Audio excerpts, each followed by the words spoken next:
given the increasing diversity of America's populations, the dangers of sectarianism are greater than ever. Whatever we once were, we are no longer a Christian nation, at least not just. We are also a Jewish nation, a Muslim nation, and a Buddhist nation, and a Hindu nation, and a nation of non-believers. And even if we did have only Christians in our midst, if we expelled every non-Christian from the United States of America, whose Christianity would we teach in the schools? Would it be James Dobson's or Al Sharps's? Which passages of Scripture should guide our public policy? Should we go with Leviticus, which suggests slavery is okay, and that eating shellfish is an abomination? Or we could go with Deuteronomy, which suggests stoning your child if he strays from the faith? Or should we just stick to the Sermon on the Mount, a passage that is so radical that it's doubtful that our own Defense Department would survive its application?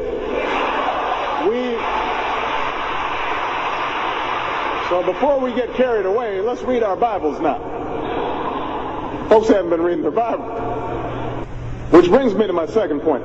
Democracy demands that the religiously motivated translate their concerns into universal rather than religion-specific values. What do I mean by this? It requires that their proposals be subject to argument and amenable to reason. Now, I may be opposed to abortion for religious reasons, to take one example, but if I seek to pass a law banning the practice, I can't simply point to the teachings of my church or evoke God's will. I have to explain why abortion violates some principle that is accessible to people of all faiths, including those with no faith at all. Now, this is going to be difficult for some who believe in the inerrancy of the Bible, as many evangelicals do. But in a pluralistic society, we have no choice. Politics depends on our ability to persuade each other of common aims based on a common reality. It involves compromise, the art of what's possible.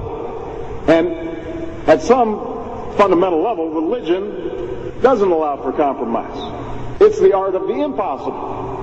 If God's spoken, then followers are expected to live up to God's edicts, regardless of the consequences. Now, to base one's own life on such uncompromising commitments may be sublime, but to base our policy making on such commitments would be a dangerous thing. And if you doubt that, let me just give you an example. We all know the story of Abraham and Isaac. Abraham's ordered by God to offer up his only son.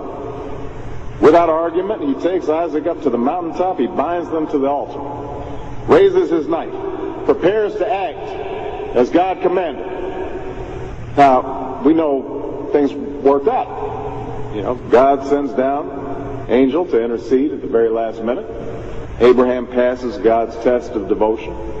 But it's fair to say that if any of us leaving this church saw Abraham on the roof of a building raising his knife, we would, at the very least, call the police and expect the Department of Children and Family Services to take Isaac away from Abraham. We would do so because we don't hear what Abraham hears.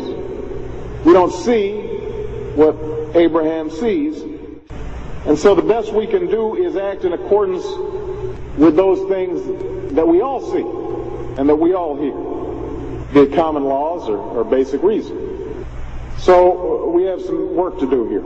But I am hopeful that we can bridge the gap that exists and overcome the prejudices that all of us to one degree or another bring to this debate. And I have faith that millions of believing Americans want that to happen. No matter how religious they may be or may not be, people are tired of seeing faith used as a tool of attack.